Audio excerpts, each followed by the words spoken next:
सोचता हूँ कि इस देश में अगर उन लोगों का भी इज्जत नहीं है जिन्होंने करोड़ों लोगों की जिंदगियां बदली है, तो फिर किसी और की क्या इज्जत होगी। अगर इस देश में हम उन गुरुओं और संतों का सम्मान नहीं कर सकते जिन्होंने हमेशा भारत का नाम ऊंचा किया है, तो फिर ये देश और किसका सम्मान करेगा।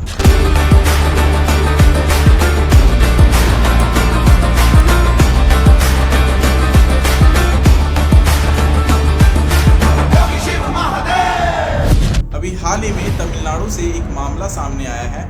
एक रिटायर्ड प्रोफेसर ने मद्रास हाई कोर्ट में याचिका लगाई कि सद्गुरु और ईशा फाउंडेशन ने उनकी 2 बेटियों को बंधक बना रखा है।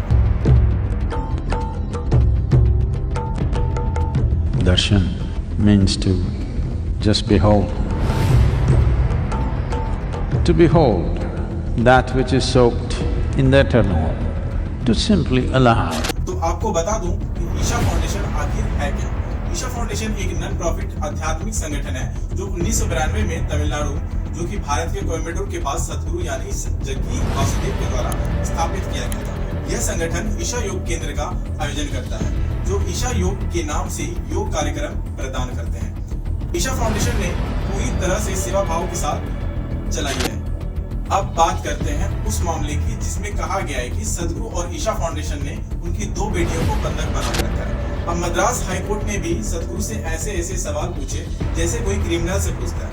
कोर्ट ने सीधा सवाल किया, भाई अपनी बेटी की तो शादी कर दी, लेकिन दूसरों की बेटियों को सन्यासिनी क्यों बना रहे?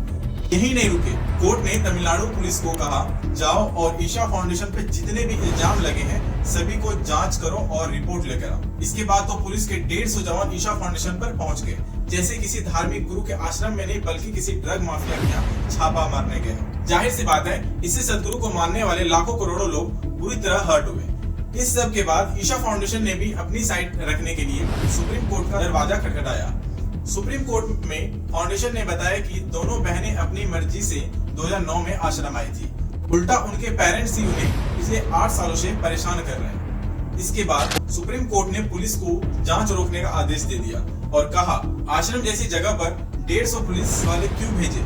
अब सवाल ये है कि मद्रास हाई कोर्ट के बाद जो ईशा फाउंडेशन के खिलाफ नेगेटिव माहौल बना था, उसकी हवा एक ही दिन में निकल गई। जो कहा जा रहा था कि उन्हें बंधक बनाया गया है, उन लड़कियों ने खुद बता दिया कि वो पिछले 15 सालों से अपनी मर्जी से ही रह रही हैं। पुलिस के जांच में भी कुछ खास नहीं मिला और सुप्रीम कोर्ट ने पुलिस की जांच पर फौरन रोक लगा दी। लेकिन दोस्तों, मजे की बात ये है कि एक दिन में ये पूरा left liberal ecosystem social media पर ऐसे माहौल बनाने लगा जैसे सद्गुरु से बड़ा ठग इस देश में कोई नहीं है।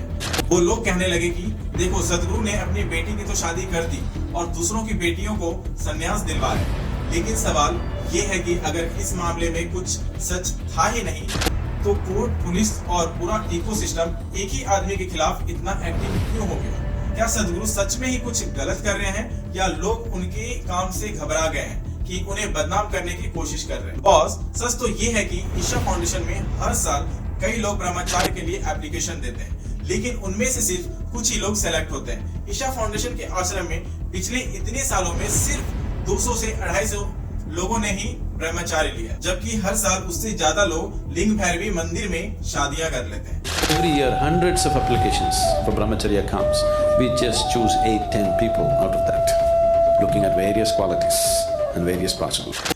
जो लोग सद्गुरु पर इल्जाम लगा रहे हैं कि वो लोगों को जबरदस्ती सन्यासी बना रहे हैं, वही लोग आज चुप हैं, जब लड़कियों ने खुद कहा कि वो अपनी मर्जी से आश्रम में रह रही हैं। और हाँ, कुछ माँ बाप होते हैं जिन्हें ये बात बुरी लगती है कि उनकी बेटियां सन्यास क्यों ले रही हैं, लेकिन जब उनकी बेटियां खुद सामने आकर बोल रही हैं कि ये उनकी खुद की मर्जी थी, तब भी लोग मानने को तैयार नहीं है। सच ये है कि सद्गुरु का कद जितना बड़ा हुआ है, उतना ही डर कुछ लोगों में बढ़ा है, खासकर वो लोग जो सनातन को पसंद नहीं करते। उन्हें ये हजम ही नहीं हो रहा है सद्गुरु इतनी बड़ी आवाज बन रहे हैं।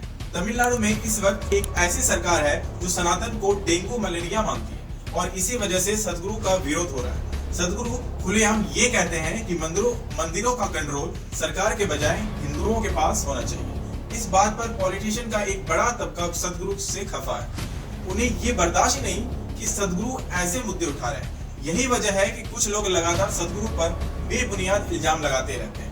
कभी कहते हैं कि सदगुरु ने जंगल की जमीन पर कब्जा कर लिया और कभी कहते हैं उन्होंने रेन फॉरेस्ट तबाह कर दिए, लेकिन जब जांच होती है तो कुछ नहीं निकलता। याद होगा जब सदगुरु ने रैली फॉर रिवर्स शुरू की थी तो कुछ लोगों को बर्दाश्त नहीं हुआ कि मोदी और बीजेपी के मुख्यमंत्री उनका समर्थन कर रहे थे। सदगुरु का सबसे बड़ा गुनाह शायद ये है कि वो खुलकर नेशनल इश्यूज पर बात करते हैं और यही बात कुछ लोगों को रास नहीं आती। चाहे उन्होंने करोड़ों लोगों का जिंदगी बदली हो, योग और सनातन धर्म को दुनिया भर में फैलाया हो, लेकिन फिर भी उन्हें बदनाम करने की कोशिशें जारी है। बॉस, सच जानने का हक सबको है। आप खुद सोचिए ना, सदगुरु का जो कद है, जो उन्होंने किया है, क्या उसे नकारा जा सकता है?